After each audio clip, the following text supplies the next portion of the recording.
because the heart of the most beautiful woman in the village had a price. And a poor man with nothing to his name had only one way to pay it. He made a reckless, desperate decision. He sold his blood. For Heo Sam, the sharp sting of the needle was terrifying, but it was the price for his future. And as he clutched the money he had earned, he wasn't thinking about power. He was thinking about the village ritual that came next. After leaving the hospital, they went straight for their reward, a steaming bowl of blood sausage and pork liver. This wasn't just a meal. It was a tragic tradition. In an era where poverty was inescapable, the most common way for men to earn a significant sum was simply to sell their own blood. As his friends explained to the first-timer, this meal was meant to replenish what they had sold, a harsh reality of their lives, exchanging their blood to support their families. Although his friends sold their blood for the families they already had, Heo Sam's purpose was entirely different. His sacrifice wasn't to support an existing family. It was to build a new one. His goal? To win the heart of Ok-ran, the most beautiful girl in the village. That very night, with the hard-earned money in his pocket, he went straight to her home. He told her he wanted to take her shopping and treat her to a grand meal. To his delight, Ok-ran happily agreed. On his way home, a simple thought filled him with an impossible joy. He was so excited, he danced all the way back. The next day, Heo Sam was determined to show Ok-ran that he was a man of means. He started by showering her with gifts: a bottle of fine perfume, a whole leg of pork from the butcher. He bought her sweet cotton candy as they walked through the crowded streets. He wasn't just treating her to a meal. He treated her to 3. He was spending his blood money with a joyful recklessness, trying to prove his worth with every single one. 여기 냉면. 냉면. 불고기. 와, 불고기다.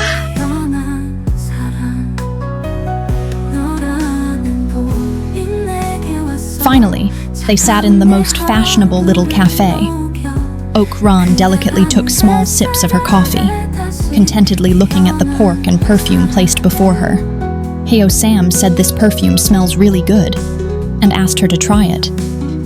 Ok-ran very carefully opened the perfume. Then she dabbed a little, patted it behind her ears, and took an enchanted sniff. But what she didn't know was, there's no such thing as a free lunch in this world. Every favor has a purpose.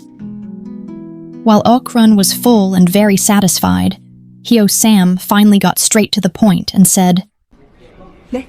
오늘 옥란 씨가 드신 게 냉면 200관, 만두가 200관, 불고기가 400관, 돼지고기 한 근에 솜사탕, 향수에 커피까지 도합 2,000원이네. 언제 저한테 시집 오실 거예요? 뭐라고요? Ok-ran was speechless. She couldn't believe what she was hearing. All of this, the gifts, the 3 meals, wasn't a friendly gesture. It was a transaction, and she was the prize he was trying to buy. With a scornful look, she told Heo Sam he could have his pork and perfume back. And then she delivered the final blow. She already had a boyfriend, the village's richest man, Heo So-young. But if she thought that would stop Heo Sam, she was mistaken. Rejection didn't defeat him. It only made him change his strategy. 윗동네에서는요, 그 하소영이가 결혼을 미끼로 여자들이나 후리고 다니는 남봉꾼이라는 소문이 있습니다. That night, he went directly to Ok-ran's father. His plan had 3 simple, brutal tactics. Tactic number 1, slander the rival. He whispered the village rumor that Heo So-young had hepatitis. Tactic number 2, present his own unique advantage. He argued that if Ok-ran married Heo So-young, the family name would die out. But if she married him, another Heo, their children would proudly continue the family line. And finally, tactic number 3, show his commitment. Heo Sam presented all of his blood money as a bride price. He then sealed the deal with a final promise. He would take full responsibility for supporting his father-in-law for the rest of his days. It was an offer the old man couldn't refuse, and just like that, Completely ignoring his daughter's heart, he betrothed Ok-ran to Heo Sam. Desperate, Ok-ran could only run to her boyfriend, Ha So-young, begging him to elope. But the rich man she thought loved her was coldly indifferent. Heartbroken by the man she loved, Ok-ran had no other choice. She married Heo Sam, and despite the painful beginnings, their life blossomed. Ok-ran was not only beautiful, but a capable and loving homemaker. Their days were filled with a simple, fulfilling happiness. In the blink of an eye, 11 years passed. Now they were a family of 5. Ok-ran had given him 3 wonderful sons. The eldest, Il-rak, was smart, sensible, and without a doubt, Heo Sam's absolute favorite. But as Il-rak grew, a quiet, insidious rumor began to spread through the village. The neighbors would whisper. They said the boy didn't look a thing like Heo Sam. They said he looked exactly like his mother's first love. 아버지, 오다가 들어온대요. 사람들이 제가 하수영이라는 사람을 닮았대요. 누가 그런 소리야? 만나는 사람들마다 다들 그 얘기를 하던데요? 오늘 처음 들은 것도 아니에요. 근데 하수영이 누구예요? At first, Heo Sam paid no mind to the whispers. He was a happy man, a proud father, and he refused to let gossip poison his world. He continued to live in blissful ignorance, until one ordinary afternoon, a single careless mistake from the village mailman shattered everything. He handed a letter for Ha So-young to Il-rak. 그래. 너 이거 저기 네 아버지 갖다 드리라다 빼먹고 왔다니? 아이고 날씨는 좋은데 비가 이제 아이고. As Il-rak innocently handed the letter to his father, the name on the envelope felt like a slap in the face. Ha So-young. In that moment, all the whispers of the village became a deafening roar in his head. Fury took over. Heo Sam decided he would not just end the rumors, he would obliterate them publicly. He grabbed Il-rak and marched him straight to the hospital for a paternity test. On the day the results were ready, Heo Sam gathered the entire village. This would not be a private matter. This would be a public vindication. Standing before the crowd, he confidently laid out the facts, explaining his own blood type was O. Meanwhile, Ok-ran's was B, and the rival Ha So-young was A. With a theatrical flourish, he tore open the envelope, ready to silence the doubters forever. But the words on the paper made his blood run cold. His confident smile vanished, replaced by a mask of pure disbelief. His eyes darted to his son, as if seeing a stranger for the first time. Sensing the drama, a villager snatched the report from his trembling hands and read the result aloud for all to hear. Il-rak, 혈액형 AB형. Heo Sam-gwan의 아들이 아닌 하소영의 친자입니다. Publicly humiliated, Heo Sam's shock curdled into a white-hot rage. He couldn't process it. The wife he had sold his blood for, the family he had built with his own sacrifice. Had he been living a lie for 11 years? Blind with fury, he stormed home and confronted Ok-ran, demanding to know whose son Il-rak truly was. But Ok-ran herself was just as shocked by the result. Trapped, with a yard full of gossiping neighbors watching her every move, her first instinct was not to explain, but to deflect. She lashed out, blaming Heo Sam for turning their private crisis into a public spectacle. Then, she retreated into the house, leaving him alone with the crowd and his shame. After chasing the villagers away, Heo Sam followed her inside. The time for public performance was over. He needed the truth. Cornered and with no other choice, Ok-ran could only confess what had happened. 하수영이랑 잤지? 말해. 잤지? 네.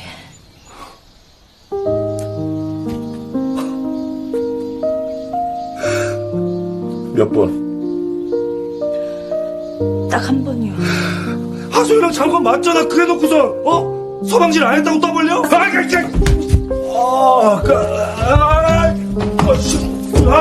새끼야! 힘이 없어서 하소영이 날 끌어줬어요. 내 손을 잡고 내 귀에 바람을 그만!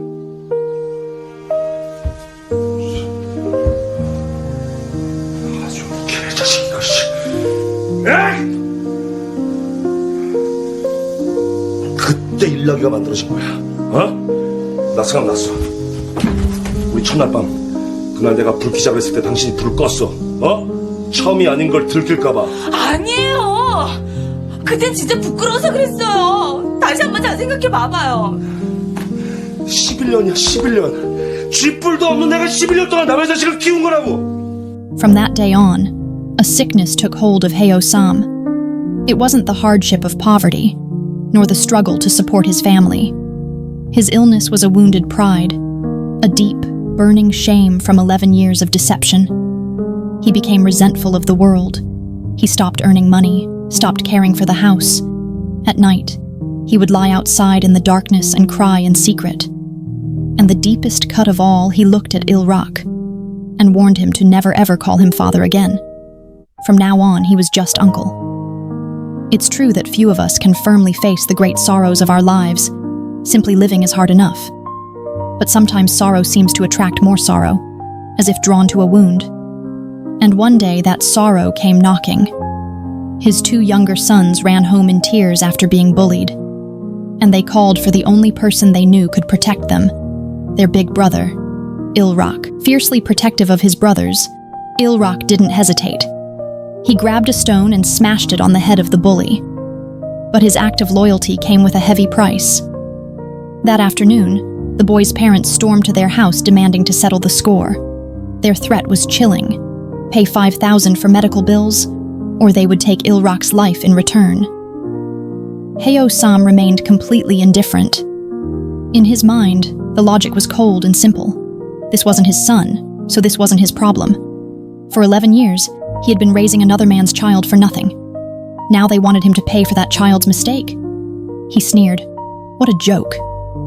So he simply told them to get the money from the boy's real father.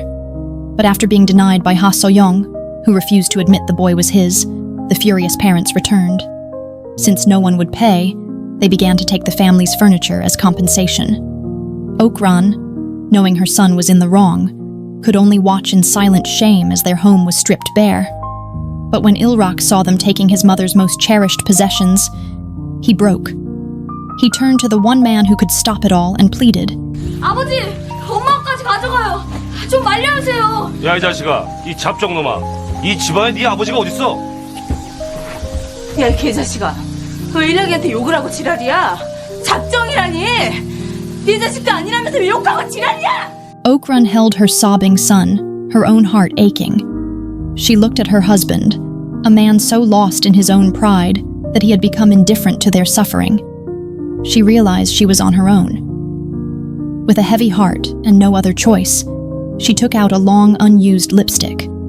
She put on a brave, flashy face and went to Ha So-young's house, hoping to appeal to any lingering memory of their past. But the man she found was not the one she remembered. Ha So-young not only denied his actions, he cruelly humiliated her for even showing her face. His wife then appeared, cursing Ok-ran as a homewrecker. In the end, she was pushed to the ground and driven away.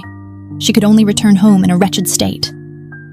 As Heo Sam saw his wife return, defeated and covered in dirt, his eyes fell upon her worn-out shoes. His face remained impassive, a mask of stone. But underneath, for the first time since learning the truth, his heart truly ached for her. So, in secret, he went to the lake and made his decision. This time, he wouldn't be selling blood for love or money, but for penance. He gathered his 2 biological sons and gave them a stern, strange command. When they grew up, they must marry Ha So-young's 2 daughters, to get revenge for their father. After planting this seed of vengeance, he went straight back to the hospital, ready to sell his blood for the second time. He stated his name with the same confidence as before. But this time, the doctor simply stared back at him with a strange and puzzled expression. 잠깐, 허삼관이라? 허삼관. 예, 기억이 나실 거예요. 아마 그때 수박하고 그때. 자네가 그 종달새 아닌가? 에? 남의 자식 데려다 키운다는. 응? 알았어. Sympathetic to his desperation, the doctor drew an extra bag of blood for him. With a large sum of money in his hands once again, Heo Sam marched through the village triumphantly. He bought back every piece of furniture that had been taken. And for his wife, he bought a brand new pair of shoes. It felt like a reconciliation, a fresh start. To celebrate, he decided to treat his whole family to big, steaming meat buns. But as he watched his family laugh, his eyes fell upon Il-rak's happy smile, and the familiar cold disgust washed over him again. His external victory could not silence his internal wound. He called the boy over to his side. 일락이 넌 오늘 할아버지 집 가서 밥 먹어. 네? 할아버지가 밥 줄 거야. 가서 먹어. 아저씨, 나 오늘 딱 하루만 아저씨 친한테 시켜주시면 안 돼요? 나도 시내에 같이 나가서 만두 먹게 해주세요. 네? But no matter how much Il-rak begged, Heo Sam's heart remained shut.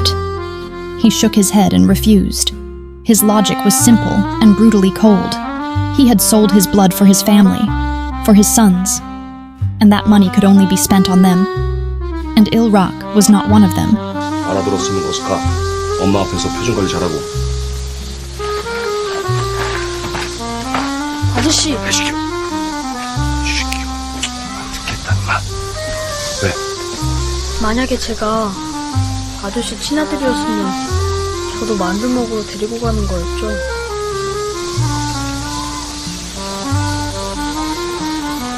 너가 내 친아들이었으면 아마 널 제일 좋아했을 거야. 가. Even though he already knew his father didn't love him, Il-rak's first instinct was still obedience. After hearing his father's cold words, he accepted the sweet potatoes without another word of protest. But a few sweet potatoes could never satisfy the hunger of a growing boy. He was still just a child, and the craving for a warm dumpling didn't go away. Walking home that night, his hunger and his heartache were so profound that he looked up at the sky, and for one heartbreaking moment, he mistook the moon for a steaming, delicious dumpling.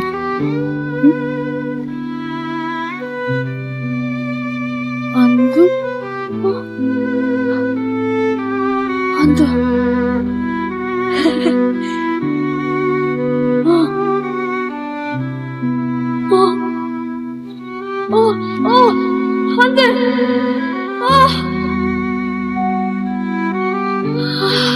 Desperate for that one small taste of happiness, Il-rak made a final, heartbreaking choice.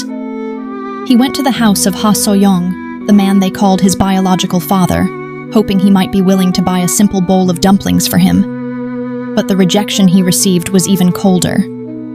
Ha So-young looked at the hungry boy and said his begging was no different from a dog's. Utterly humiliated, Il-rak could only walk away. It's hard for us to understand now, in a world of abundance.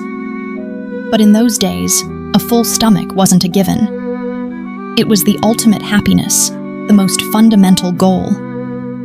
Food was more than just survival. It was the only sense of security they knew. It was a warmth in the stomach that could make the heart feel whole again, even for a moment. And a short while later, it seemed fate itself decided to intervene. While driving, Ha So-young's nose and mouth suddenly began to bleed, and without warning, he collapsed into a coma. Doctors were baffled by Ha So-young's condition. They could find nothing physically wrong, yet he remained in a coma. Desperate, his wife turned to a shaman, who delivered a strange prophecy. Only the voice of his biological son could call his wandering soul back to his body. Heo Sam, on the other hand, laughed when he heard the news. He saw it as karma, a just punishment for the man who had ruined his life. But then, unexpectedly, Ha So-young's wife appeared at his door. She pleaded with Heo Sam to let Il-rak perform the soul-summoning ritual. In return, she offered a life-changing deal. She would pay for Il-rak to go to school in Seoul, supporting him all the way through university. This placed Heo Sam in an impossible dilemma. Help the man he hated most, to give the son that wasn't his, a future he could never provide. thinking of a life where Il-rak would always have food on his table and a chance to escape poverty. He and Heo Ok-ran finally, reluctantly, agreed. And so, Il-rak was sent to Ha So-young's house. As the shaman began her ritual, all eyes fell upon the boy. She commanded him to call for his father, to bring him home. But as Il-rak looked down at the unfamiliar, comatose man, the word father simply would not come out. Meanwhile, Heo Sam, having sent the boy away, felt a profound emptiness. He told himself Il-rak wasn't his flesh and blood, but after 11 years, a bond is a bond. Feelings can't be so easily denied. Drawn by an invisible thread, he found himself outside Ha So-young's house, secretly peering through the window. And in that exact moment, Il-rak's eyes drifted to the window, and he saw him. Not the man lying in the bed, not the man who shared his blood, but the man who had fed him, who had scolded him, who had pushed him away, but had always been there. The only father he had ever known. 아버지 가지 마세요! 아버지 돌아오세요! 아버지 가지 마세요! 아버지 가지 마세요! 아버지 저 좀 데려가 주세요! Huddled in the corner, every single shout of father felt like more than just a physical blow. It was as if an invisible sharp blade was piercing through 11 years of his pride, his anger, and his wounded honor.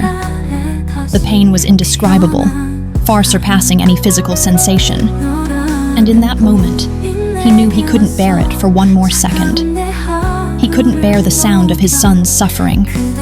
He threw open the door, and with it, he finally threw open his heart to the truth. This boy, by bond, not by blood, was his son.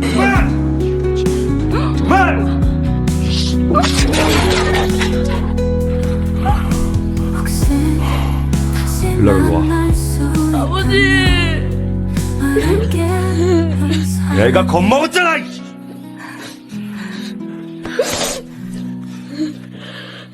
가자 여보.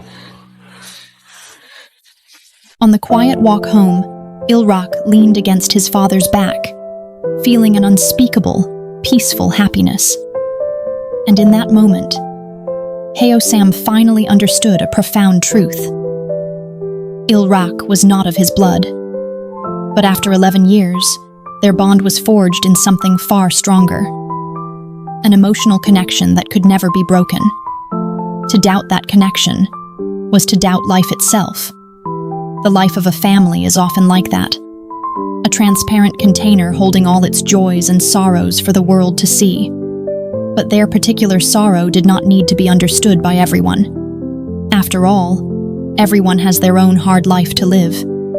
And just as the rift between father and son was finally repaired, just as they began to imagine a happy future, fate delivered its cruelest blow yet.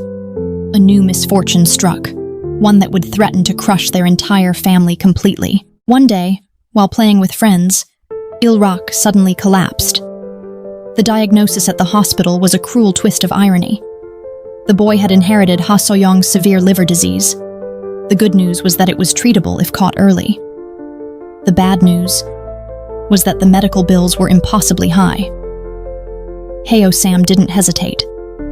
He sent his wife and son to a larger hospital in Seoul, while he stayed behind to find a way. His first instinct was to turn to the only currency he had ever known. He ran to the local clinic, kneeling, begging the doctor to take his blood just one more time. But the rules were strict. He had to wait a full month. He was refused. Not giving up, he raced through the village, desperately trying to borrow money.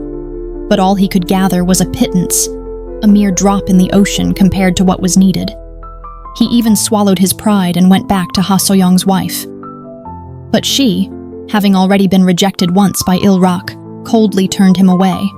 He had run out of options. He was at his wit's end. So Heo Sam did the only thing a father could do. He packed a small bag and set off on a lonely, desperate journey. A pilgrimage of pain. He traveled from city to city, going to any hospital that would take him, letting the cold needle pierce his veins again and again. and again. But the money he gathered was still not enough. His body screamed in protest, his arms bruised and green. But he paid it no mind, his only focus on reaching the next town, the next hospital. His journey to save his son became a blur of hardship and exhaustion. Eating stale bread in a corner, sleeping against a cold wall, then getting up to do it all over again. Finally, after a long and grueling journey, Heo Sam counted the money in his hand. He was so close. Just 3,001 short of the amount needed to save his son. One last sale, that's all he needed. So he did what he knew, chugging water to get the best possible price. But his body, pushed far beyond its limits, was beginning to give out. As he stood in line at the final hospital, a new fear gripped him. He watched the doctor turn away other pale-faced men, worried about the dangers of excessive blood donation. He knew his own face was just as pale. In a desperate attempt to pass the screening, he ran outside. He slapped his own face hard, again and again.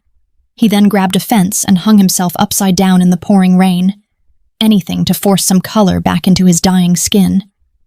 His desperate trick worked. He was in the chair, with a needle in his arm. But this final time, his body couldn't take it. Heo Sam fainted on the hospital floor. When he woke up, the first thing he learned was that the doctor had saved his life. They had even transfused several 100 milliliters of blood back into him to stabilize him.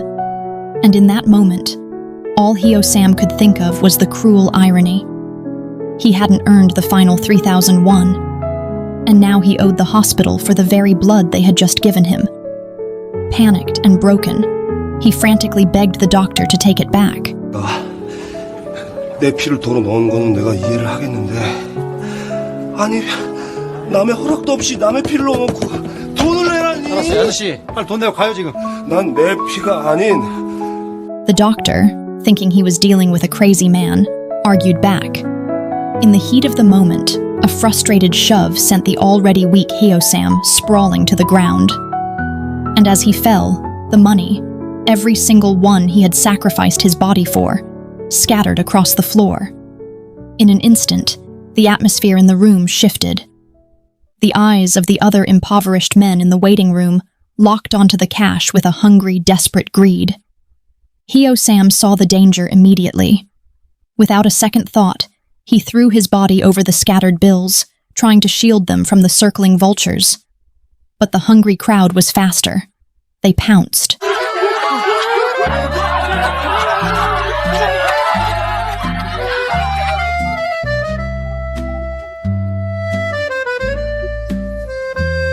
When Heo Sam finally stumbled out of that hospital, he was a broken man. His eyes were bruised, his lips pale. He staggered down the road like a walking corpse, clutching the money that had cost him everything. It's a harsh truth of life. Sorrow is always close by. We can pretend to ignore it, but it quietly watches, waiting for the perfect moment to leap out and play its cruel games. Heo Sam finally arrived at the hospital in Seoul late at night. Desperate, he shouted his wife's and son's names in the empty corridor. But to the hospital staff, he just looked like a dangerous vagrant. They mistook his desperation for aggression and threw him out. But even through the walls, through his feverish sleep, Il-rak heard it. He heard his father's voice. He slowly opened his eyes, pulled the infusion needle from his own arm, and ran. He ran out into the street, his only thought to find the man who had called for him. And after dragging his own tired, sick body through several blocks, he finally saw him. His father, no longer the strong man from his memories, but a desolate figure, huddled in a forgotten corner.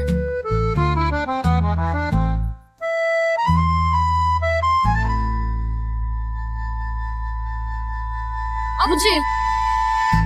아버지! 아버지! 아버지! 아버지! 아버지! As the desperate calls of father echoed through the night, Heo Sam slowly lifted his head, believing he was hallucinating from pain and exhaustion. He just listened, letting the familiar voice wash over him. And then, it hit him. A sudden jolt of adrenaline shot through his weary body, as if waking from a long nightmare. All he could feel was a desperate urgency to get to his boy. He shouted for Il-rak not to move, then launched himself over the railing with all his remaining strength. He darted across the busy road, and finally reached his son, his body collapsing as his heart overflowed. 늦었다. Il-rak, 미안하다. 아버지가 늦었어. 미안해. 어제 많이 기다렸어요. 아버지가 늦어서 미안해. 어? 아버지. 야, 봐봐. 돈 봐. 아버지가 돈 가지고 왔어. 어? 빨리 병원 가서 덜 치료받고 우리 엄마랑 왕만두 먹으러 가자. 저는 치료 잘 받았어요. 그래? 봐봐. 그럼 치료비는 어떻게 했어? 어? 그 빨리 들어가서 계산해야겠네. 빨리 계산하고 아버지랑 왕만두 먹으러 가자. 어? 죄송해요.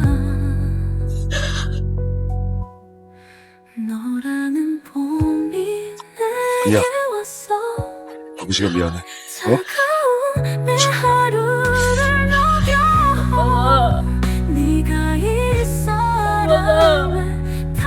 저 때문에 수술 받았어요. 그게 무슨 소리야? 엄마가 무슨 수술? Heo Sam is in many ways a tragic man. But his tragedy wasn't just of his own making. He was a product of a tragic era, where fate seemed to have a stronger hand. All his life, he was simply a man trying to protect his stubborn dignity in a world that constantly tried to take it away. And his extraordinary journey truly began and ended with one person, Il-rak. He had doubted the boy, he had pushed him away, but he never hated him. In the end, he loved him, fiercely. And now, father and son together, Heo Sam followed Il-rak back into the hospital, expecting to finally reunite with his wife. But the scene he walked into was not one of relief. He saw Ok-ran lying pale and weak in a hospital bed. It turned out that she, too, had made a desperate sacrifice. Afraid that time was running out for Il-rak, she had secretly signed an agreement to sell her own kidney, in exchange for the money to pay for her son's surgery.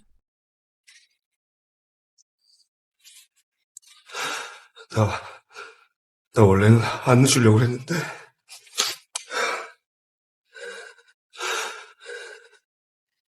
미안해, 여보. 내가 잘못했어. 미안해. 내가 잘못했어.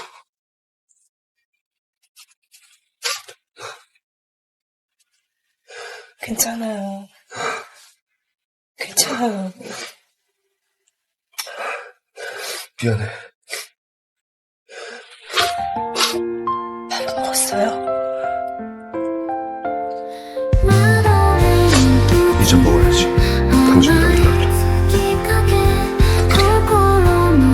저 좀 쉬어요.